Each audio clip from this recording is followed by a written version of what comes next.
दर्शकों, आज हम बात करते हैं चंद्रमा के साथ केतु की युति होने पर कैसा फल मिलता है। यदि किसी भी जातक की जन्म कुंडली में चंद्र और केतु एक साथ बैठ जाएं, तो ऐसे व्यक्ति को समझ पाना बहुत ही ज़्यादा मुश्किल हो जाता है, क्योंकि ऐसे व्यक्ति के बारे में हम सोच नहीं सकते वो कब क्या करेगा।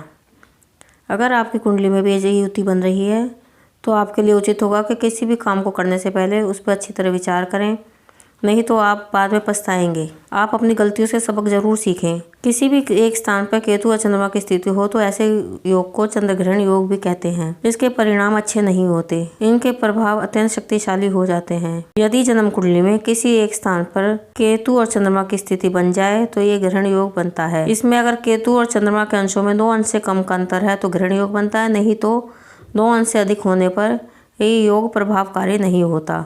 तो आपको अंश बल से भी ये जरूर समझना चाहिए कि कितने अंश पर चंद्रमा और केतु हैं। यदि प्रथम भाव में चंद्र केतु योग बन रहा हो तो ऐसे जातक का खर्चा जो धन एकत्रित करने में अपना ध्यान लगाता है, जरूरत से ज्यादा बढ़ जाता है। यदि द्वितीय भाव में यानी कि दूसरे भाव में ये योग बन जाए तो ऐसे व्यक्ति को खाने पीने का बहुत ज्यादा शौक होता है, लेकिन बचपन में वो कष्ट पाता है। तृतीय स्थान में चंद्र केतु की युति हो तो ऐसे व्यक्ति बहुत ही शांत स्वभाव के होते हैं, मान सम्मान पाते हैं, लेकिन उनके दाहिने कान में कुछ तकलीफ हो सकती है। चौथे स्थान में चंद्र केतु की युति बन जाए तो ऐसे व्यक्ति को अपनी जन्मभूमि छोड़नी पड़ती है, यानी कि जहां उसका जन्म हुआ उसे वहां से दूर जाना पड़ता है।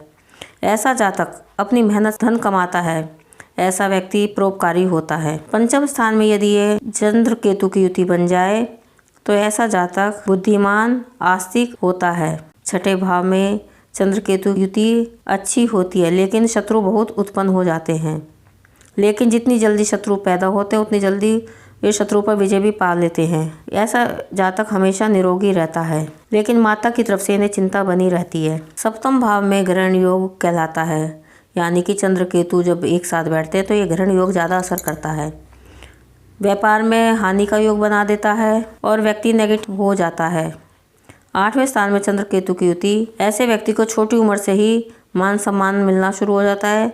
ऐसा व्यक्ति जो बहुत जल्दी विख्यात होता है। ऐसे इस जातक को स्त्री या पुरुष से धन संपत्ति प्राप्त होती है, यानी कि स्त्री है तो उसे पुरुष से धन प्राप्त होगा और पुरुष है तो उसे स्त्री से धन प्राप्त होगा, लेकिन आर्थिक हानि भी उठानी पड़ सकती है। 9वें घर में चंद्र केतु की युति अच्छा प्रभाव देती है, यानी जातक धार्मिक कार्य बहुत करता है, लेकिन आलसी बहुत होता है और छोटी मोटी विदेश यात्रा भी करता रहता है। 10वें भाव में जातक व्यापार करने वाला होता है, सामाजिक कार्यों से जुड़ा रहता है, जैसे कि NGO वगैरह से जुड़ा रहता है। 11वें स्थान में चंद्र केतु की युति बहुत ज़्यादा जातक को प्रसिद्धि दिलाती है, धन एकत्र करने में लेकिन परेशानी आती है, आँख या कान के भी रोग हो सकते हैं। 12वें स्थान में चंद्र केतु की युति आदमी को सफल व्यवसायी बनाती है और दाम्पत्य जीवन भी ठीक रहता है।